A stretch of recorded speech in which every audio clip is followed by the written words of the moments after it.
another one of yous. Now, don't get all your feathers in a bunch, okay? Don't get your feathers in a bunch. You're here. You visited me. This is my lair. Okay, this is where I live. Let me explain the way I have to explain to everybody that shows up. Sometimes people are just about to fall asleep. You know, their soul decides it's time for them to look at the ugliness of life. Their soul, they're ready somehow. Boom! And then they appear here in my freaking layers. Now, what am I? Oh, yeah, let me tell you. I am a fairy goblin, okay? I'm a fairy goblin. That's why I look, kind of like a bat, kind of like an elf, kind of like a bunch of things, right? I'm like I'm a morph. Yeah, I'm morph. I got a lot of different creatures going on, okay? Yeah.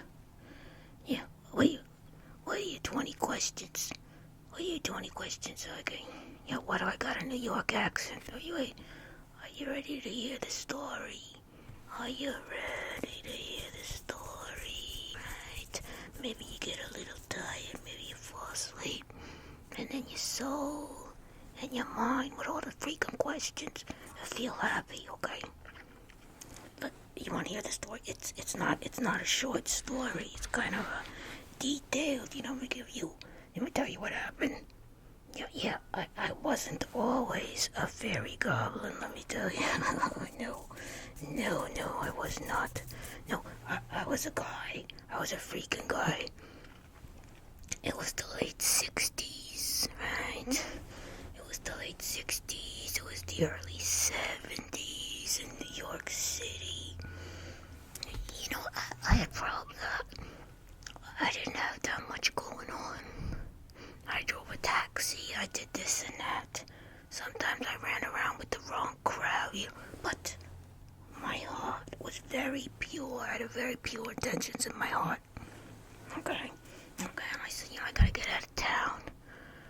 And I knew, right, somewhere in my soul was destined for great things, for big things, to go beyond what was right here. And let me tell you, there are people experimenting, oh yeah, in Harvard. Oh yeah, people are doing all kinds of, really traveling outside of the confines of materialism and time, physicists, psychologists. Well, I knew Timothy Leary and Ramdas, they were doing some pretty cool things up at their big old fancy university, right? Fancy college, fancy school, right? And I said, listen, use me. I want to be a subject. I'll be a volunteer for stuff. I'm open. I'm a healthy guy. Let me do stuff. Use my brain. And then, so, we experimented. They experimented on my brain. I took all kinds of stuff. I ended up, going to Vermont. There was a lot of communes, a lot of things up there. I went up there.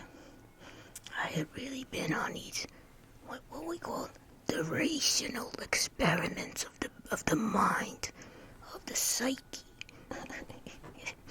that I learned from Timothy Leary. And Ramdas, he wasn't Ramdas at the time. I can't remember his name. I don't remember a lot of factual details about things anymore, Well, somehow I was living in Vermont, hiking, living out on the land, how we're meant to live on the land, one with nature. Well, I don't know. I got caught between dimensions. I really don't remember what happened exactly. At this point I was so used to kind of surrendering myself, to the divine, really. Just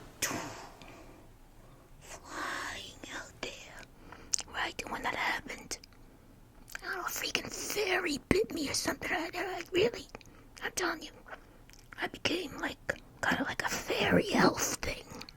Yeah, that happened. And then I don't know if it was a different occasion. Then maybe a freaking vampire game or something. I got these fangs. I don't know. Honestly, it's all very murky. It's all very murky what happened to me. But in the end, voila, you're left with this. And you know, you could see that kind of. I grew these gorgeous nails. I also somehow transcended gender. I freaking love it. I got these beautiful hands. You know, whatever. I think I'm also really old. I don't know. Yeah, sometimes these backpackers, these kids, they come from the festivals, they come. They fill me in on what's going on in the world. Oh yeah. Oh yeah. Oh yeah. They do. You know, I still get to follow my beautiful Yankees, because let me tell you, part of the reason I went on my whole trip was that the Yankees were doing so terrible in the late 60's, early 70's. Oh, my home, they were terrible. They were terrible. You know, so I said, oh, I have nothing to live for. And my Yankees are all messed up. And so, you know, the youth, they come, they tell me what's going on. Sometimes I get to watch some of the Yankee games on these little, you know, satellite devices they bring, and I can watch the game. Look, you don't believe me, better well listen, I'm a Yankee fan, and I watch. Oh, my beloved Yankees, oh yeah. You know, I still, you know, even though I've given up a lot of the material aspects of life, you know, I'm still gonna be a lifelong Yankee fan. Oh yeah, I am. Yeah. Now let me tell you. Something. This Aaron Judge. I love it. All rise for the judge, right? I love Aaron Judge. Sometimes, you know, with my mystical powers, because I'm a mystical being, I want to intervene, you know, in postseason when he seems to get a little nervous. He seems to lose his spark. He seems to lose his confidence, right? But guess what? No. I can't do it. I'm not going to do it. No. First of all, you have to ask permission from his guardian angel to do that. You do. Guardian angel, spirit guide, whatever you want to call it. And guess what?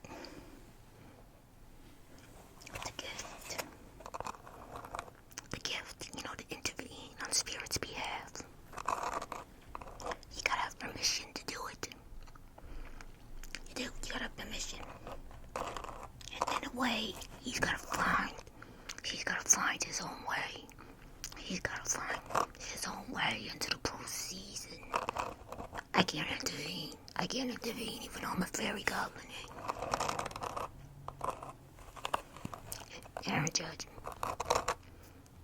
I know you might need like a mindset coach, you know, kind of like a Ted Lasso scenario. I know what Ted Lasso is. Oh yeah. The summer hippies come in. They projected on my cave walls.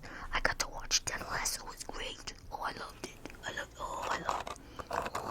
love Ted Lasso. Anyway, he needs Aaron Judge needs kind of like a good mindset coach. Someone's gonna tap into spirit. It's like you don't have to have the jitters, you know, during postseason. Because guess what? All the coaches, it's a mechanical problem. It's not a mechanical problem. It's not a mechanical problem. No way. How come all of a sudden your mechanics goes a little during post? No.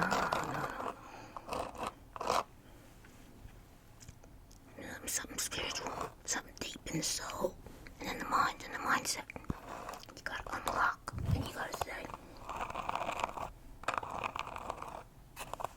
I'm ready to fulfill my destiny, even under the highest pressure. That's what it is.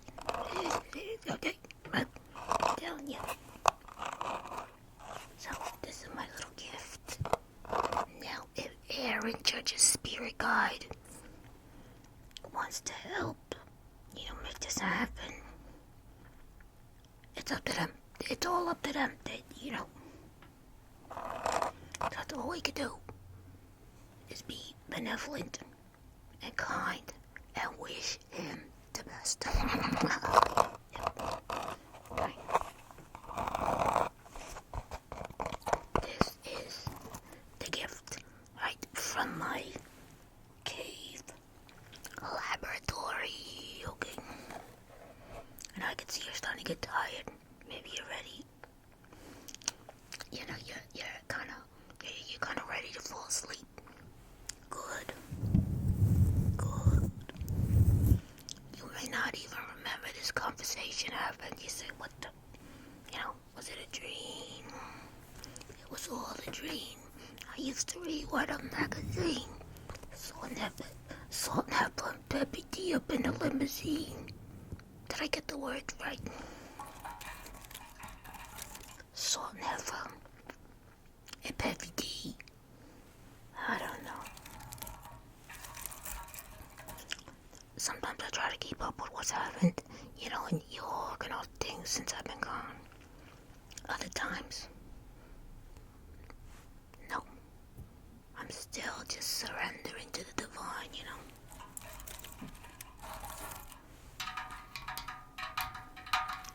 So, you look tired. I have beautiful little... I wish I knew you were coming. If I knew you were coming, I would have prepared, right? So I'm not necessarily totally prepared, right? But I do got some cool things here, metallic things. I don't know why. Today's my day. Maybe you're visiting me on Alchemy Day, okay? Let's look at this stuff here.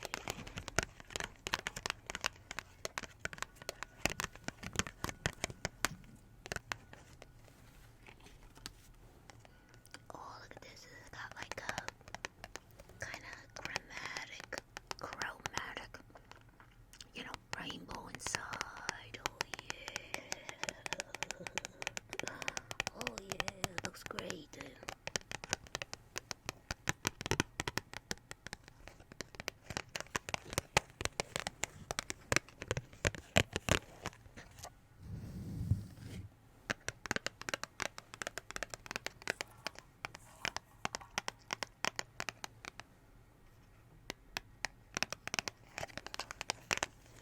Pleasurable, right? Oh, life's pleasures. Oh, okay, let's try a different one.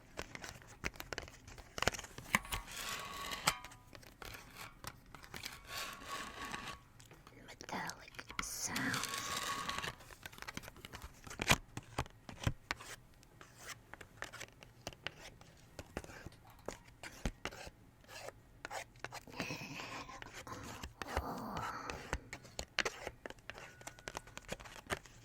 So what do you think?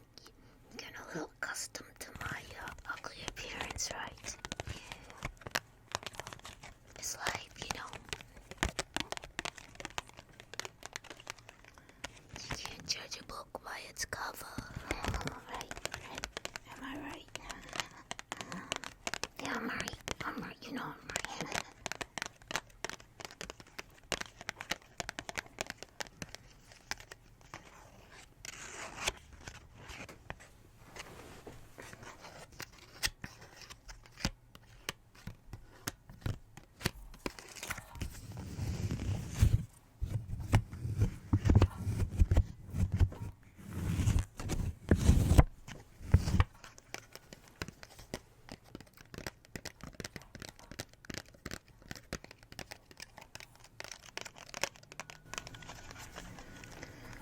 I love these two things.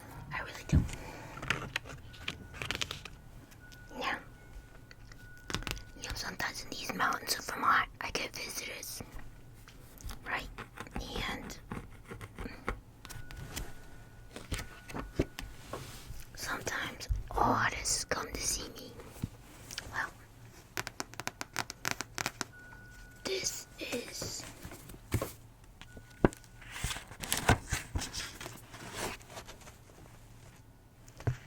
Swedish dance history book. Oh wow, this thing's got so much writing. Look at it.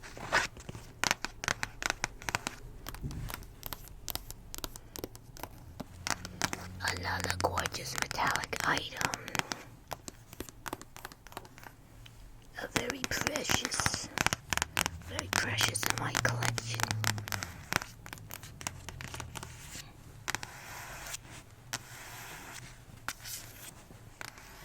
Sometimes I read the book, sometimes I just pet the book, I just pet it.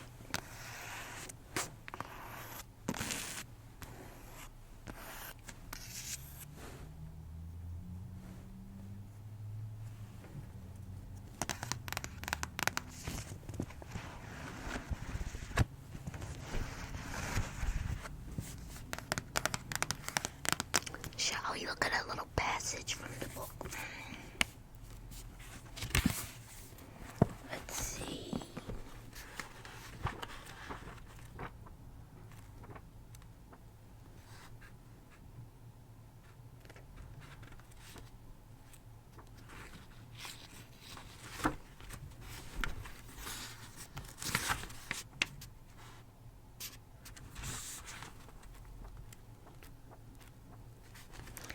I don't have pages prepared or anything, because of course you just happened upon me here. Oh, look what I have inside. What is this? It's a bookmark. It's got cool arithmetical numbers in it. Wow.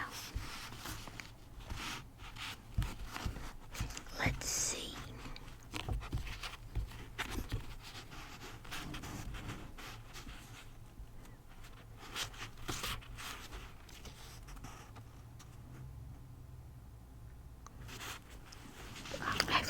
Artist here. This article is called Policy by Fred Moten and Stefano Hani.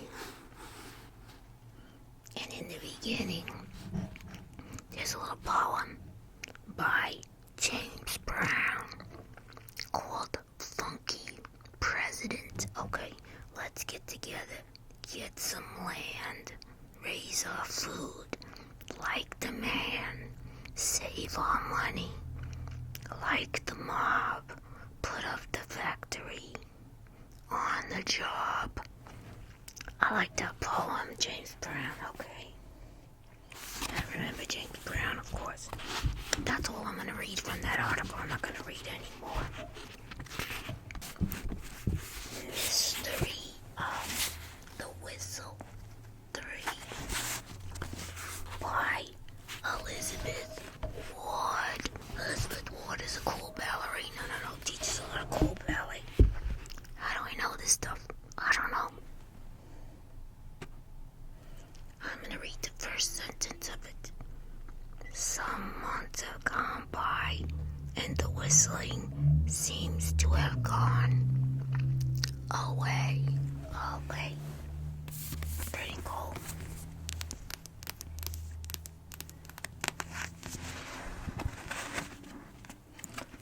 There's a lot here. Oh, there's so much.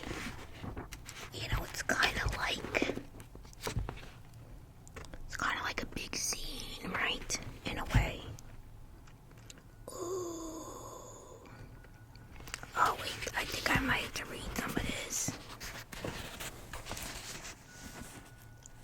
How to treat an audience.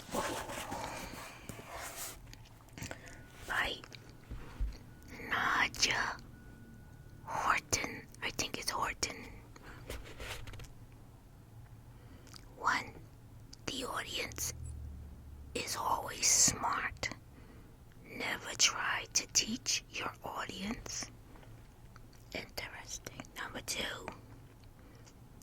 Choose your audience and your performance situation. I like that. That seems like good sound advice. Number 3, meet the audience before and after the show. That's very interesting,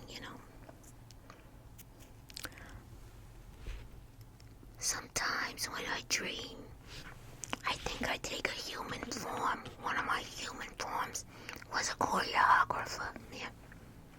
And their name was Larissa Velez Jackson, I believe so. Now this choreographer would always try to meet the audience before the show, try to talk to the audience beforehand, kind of like set the conditions of what was going to happen.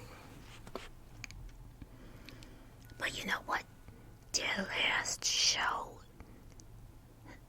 this is literally me speaking like out of the ether because I don't know how I remember this. Their last show in 2022, when they started to identify as a choreographer with disability, they didn't talk to the audience after the show. No, it was too much on their nervous system. So they invited the audience to rest and reflect on what happened. Read some cool things off a scroll, lie down, and absolutely not bother the performers while the performers lied down and took care of their bodies and regulated their nervous system after the show. So I thought that was pretty cool. You know what? I don't know if I was inhabiting their body when this happened, but somehow I know about all this. Life's a mystery. I don't understand half of anything, you know what I'm saying? Okay, so I have some examples that say yay to this, how to treat an audience. And one example of a nay, you know what I'm saying? Okay. Number 5, never attempt to represent the audience on stage. You don't know who they are, but always think about who they might be. I like this, don't make assumptions, right? Don't go, stay open. Yeah, I like this. Number 6, be aware of who you are, and therefore what you represent on stage. In parentheses, class, ethnicity, gender, etc. Pretty smart, I like it. Number 7, challenge yourself by playing, not just for your friends and colleagues. Good. Number 8, listen to the audience. If you play for an audience, you should be interested in what the performance communicates. This all seems like very, absolutely common sense, common sense stuff. Yeah. Number 9, make room for the audience's own interpretation. No one wants to have statements printed in their face. Okay, yeah, sure. Number 10, but again, you're not supposed to project yourself onto the audience to know what they're going to say. So, yeah, it's very open, right? Yeah, you got to stay real open and kind of vulnerable to things. You stay very intentional, but then you got to leave room for the vulnerability and the mystery and the openness, okay? And that's what I'm heading to it about. Okay, here we go. Number 10, make clear and thought through choices about the show. Well, of course, yeah. 11, how do you place the audience if you choose a theater space? Well, why do you do that? In what context is the performance shown? And what kind of abilities or limitations does it give the audience? And that's it. I like it. Just a nice list that says how to consider and be considerate of yourself, what you're doing, the ideas, the audience, how the audience is going to experience it. Guess what? Those are the gifts of choreography, folks. How the heck do I know about choreography? Why did I inhabit the body of Larissa Velez Jackson here and there sometimes? I don't know. I have no idea. This is the Swedish dance history book. And if you're interested in dance, It's got a lot of stuff that you might find interesting. Okay. Now, this is a different edition. A different edition of the book. Oh my god. I just opened up the Nadja Horton again. And Zoe Polo. Oh wow. This one's an interview. I'm not gonna read it, but I think that's kind of interesting. I opened up right to the same author again. I like it now. Now I know that Larissa Willis Jackson was published in one of these. Is it this one? I don't remember.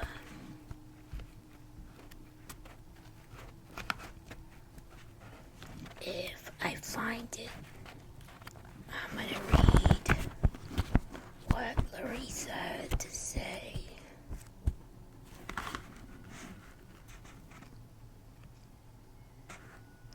Oh, this is another author and artist I know.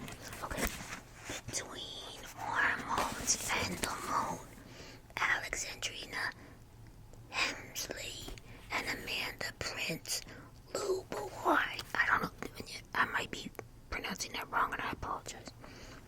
Somehow I know Alexandrina Hemsley.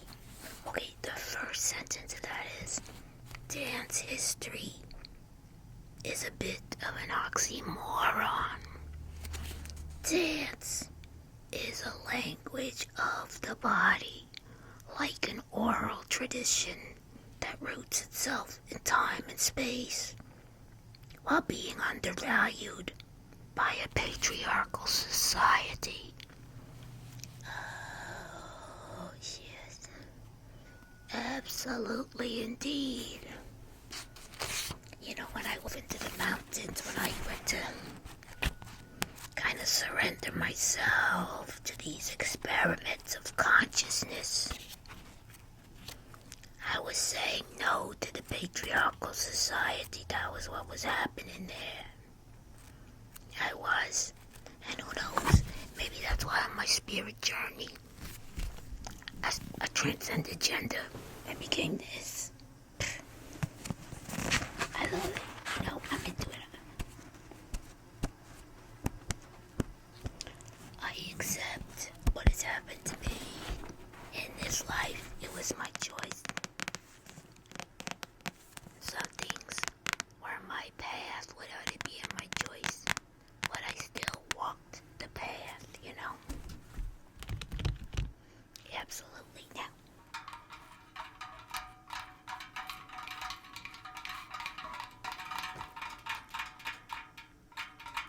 that sound like rain? Pretty. Look at this.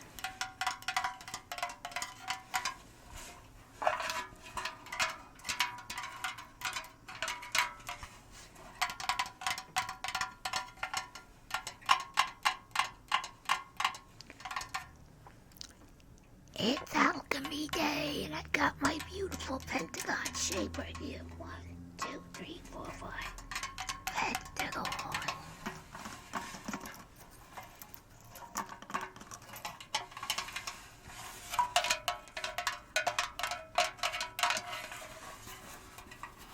I love this thing. Now, I got all this cool stuff.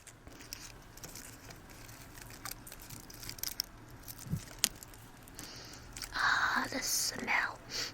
The smell of pine. Nothing like it. Nothing like the smell of pine. Oh, yeah. Oh, wow. That's great. Oh, it's beautiful.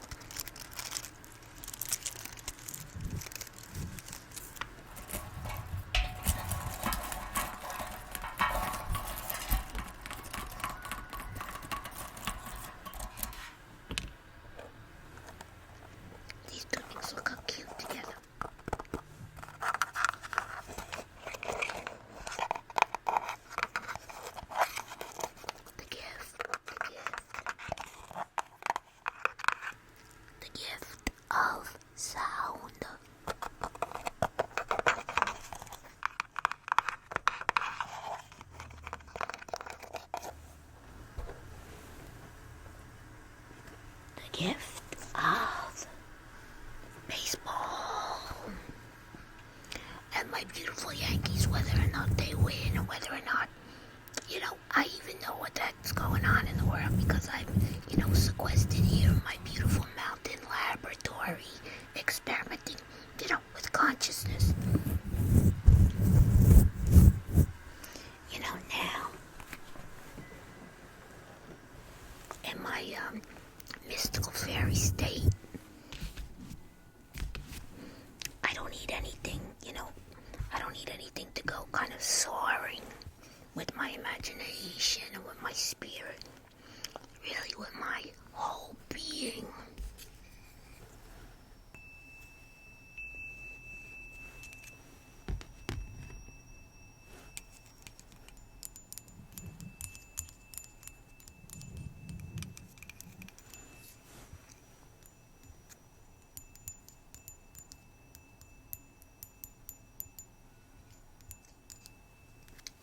I wonder what this is like for you.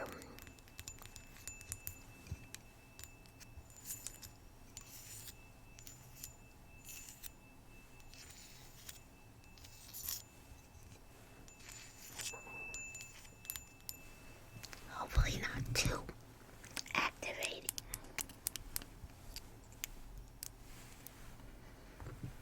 Lastly, well, actually a couple things.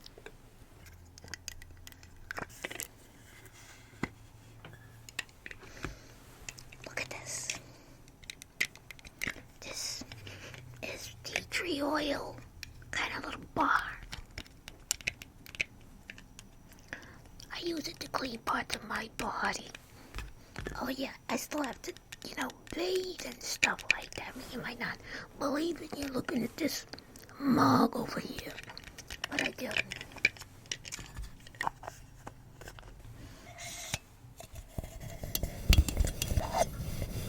Ready to go out to outer space. So listen, I'm feeling a little bit tired. This was a lot, talking together like this. It was great.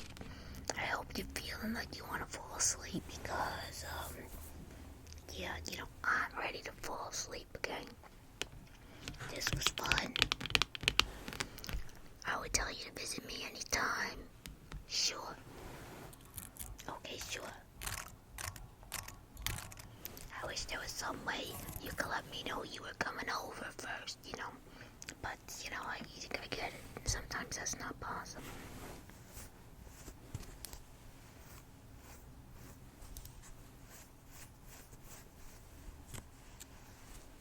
So,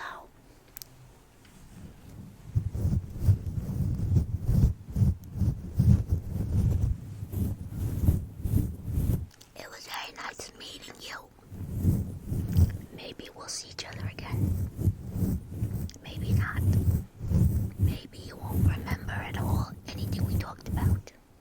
That's okay. That's really okay.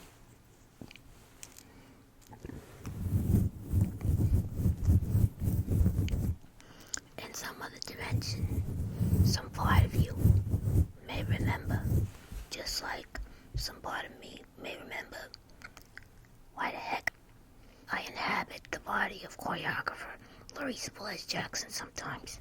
I don't know. Maybe I'll see you at a show one day. Well, Larissa's or somebody else's, right?